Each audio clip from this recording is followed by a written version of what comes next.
Ciri-ciri PCOS gimana?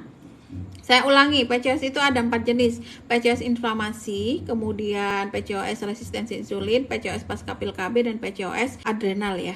Nah, saya sebutkan aja PCOS yang paling umum dan yang paling dominan, yang sering terjadi ya, itu PCOS resistensi insulin. Yang paling mudah dikenali juga karena kasusnya sangat umum. Yang pertama, mengalami siklus abnormal. Artinya dia lebih banyak mengalami anovulasi, tidak mengalami puncak masa subur ya, begitu. Jadi menstruasinya abnormal.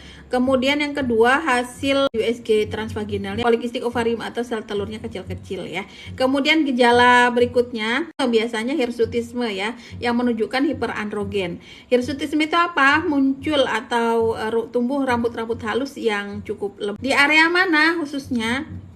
Yang paling mendekati akurat dengan hiperandrogen, cirinya adalah satu, muncul rambut halus di area areola puting. Barangkali muncul rambut-rambut halus ya, mau selembar mau 2 lembar gitu, pokoknya akurat itu. Kemudian yang kedua, yang akurat lagi mana? Lihat jari kaki teman-teman, itu muncul rambut-rambut halus juga, tumbuh rambut-rambut gitu ya, serumpun gitu kan rambutnya. Nah, itu juga mendekati akurat teman-teman mengalami hirsutisme. Kemudian yang berikutnya, tandanya apa lagi?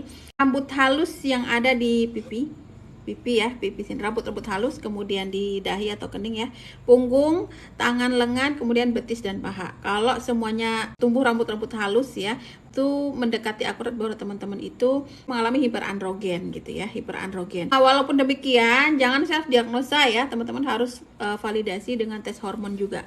Tes hormon testosteron namanya.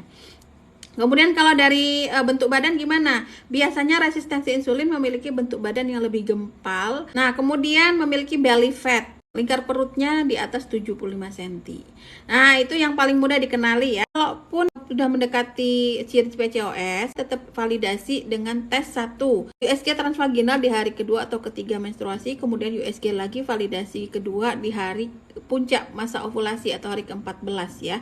Kemudian yang kedua, resistensi insulin itu meliputi insulin puasa, glukosa darah, kemudian indeks HOMA-IR sama HbA1c gitu. Kalau memiliki semua gejala tersebut maka sudah dipastikan PCOS. Tapi kalau cuman sekedar hasil USG-nya PCO aja, tidak disertai dengan riwayat resistensi insulin atau riwayat sindrom yang saya sebutkan tadi ya, maka itu cuma PCO, bukan PCOS gitu. PCO atau PCOS bisa dibantu dengan program Healing Tubuh kelas terapan. Ambil kelas rekomendasi kita, kelas GH Komplit ya. Bisa langsung gabung lewat link yang ada di bio kelas terapan. Ikuti aja step by step meal plan dari kita gitu ya.